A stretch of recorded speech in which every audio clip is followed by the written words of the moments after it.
Alright, welcome back, and today on Musicians Edition we're going to look at some more of the exercises on Glockenspiel out of your Essential Elements book. So last time we talked about how to find the notes on the instrument, how to identify where those notes are on the page, right, and how the two apply to each other, as well as some different mallet types and how to hold the sticks and how to get a nice sound out of the instrument. So if you haven't seen that video, go check it out and make sure that you get a nice foundation with all of those details. And then we'll keep chugging along today, starting at number 3. Okay, so you see number 3 has a note there where it says this note is an E flat, right, where it's written on the page. You see it is on the top space of the staff with a flat sign before it. That's kind of that lowercase b symbol there right before the whole note in number 3. Okay, so what we need to do then is flip back to our chart on page 3. And we need to find that E flat, right? The flats and sharps are going to be on top, or in the upper staff there, right? Above the picture of the instrument.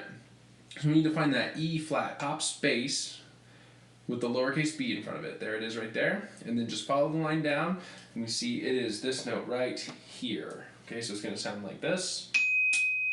So you can go ahead and check your instrument. You can go ahead and check your instrument and make sure that you're playing the right note there.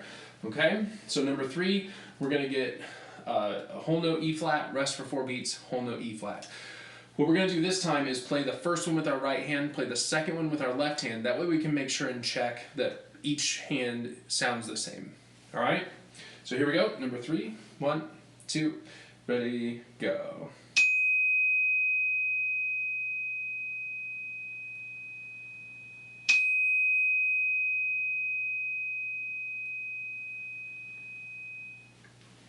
Okay, so what I would encourage you to do is really listen closely, maybe even record yourself playing those 2 E flats. Make sure they sound exactly the same. If they don't sound exactly the same, try to figure out why. Try to figure out what in your hands is a little bit different between your right hand and your left hand. Try to get those notes to sound exactly the same. All right, when you get a nice consistent sound, we'll move on to number 4, where we're playing right, left on E flat, the note we just played. And then you see we rest for 4 beats.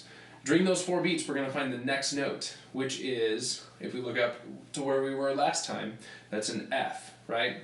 Always feel free to turn back to page 3, double check that you're in the right spot, double check that you know where F is on the keyboard, right?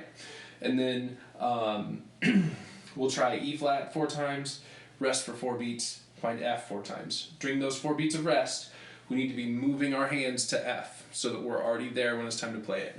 Okay? Here we go, number 4. 1, 2, ready, go.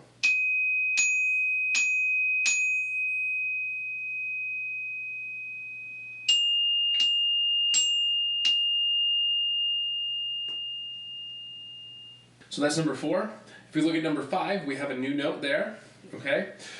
You can see it says in the middle of that whole note, it's written there for you, that is a D. Okay?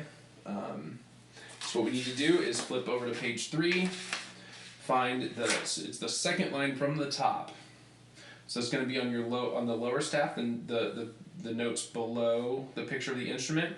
We need to find the second line from the top. You see it's labeled D there on the page. Follow the line up, and we see that is this note right here. So I'll play that so you can check and make sure that your instrument's in that, or that you're ready for that same note. So that's what D sounds like, and here's number 5. Same thing, we're going to play the first one with our right hand, second one with our left hand, make sure they sound exactly the same. And 1, 2, ready, go.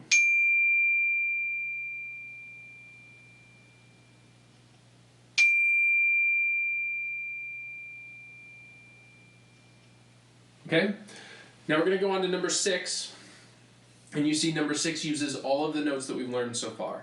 It uses D, it uses E flat, you see there in measure 3, and it uses F that we see in measure 4. Okay? So you kind of want to map out in your mind where D is, where E flat is, and where F is. Okay? One really useful drill as we start moving around to different notes is to say the notes as if you were playing them. Okay?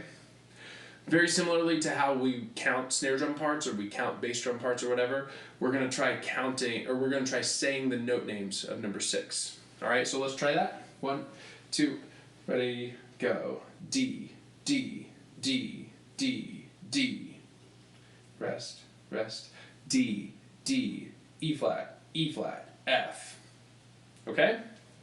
Let's try that one more time. Make sure that we're real comfortable with that. This time what you can do is take one hand without the mallet and just put your pointer finger on the note while you're saying it, okay? Another helpful way to kind of get used to moving around from note to note before we add the mallet, okay? So we've got our pointer finger on D, so we'll say D, D, D, D, D, 2, 3, 4, D, D, E flat, F. All right, now if that went okay for you, we can start moving along. If it didn't go okay for you, work on that a few times until it's really, really comfortable. All right. Now when we add the mallets, we have to look at the sticking that we have here. Right. We see in number 6, it has us playing right, right, left, left, right. Same thing when we play measure 3. We have right, right, left, left, right. Okay. So a few different things to think about here as we're working through number 6. The note names and the stickings, okay? All right, here we go, number 6. 1, 2, ready, go.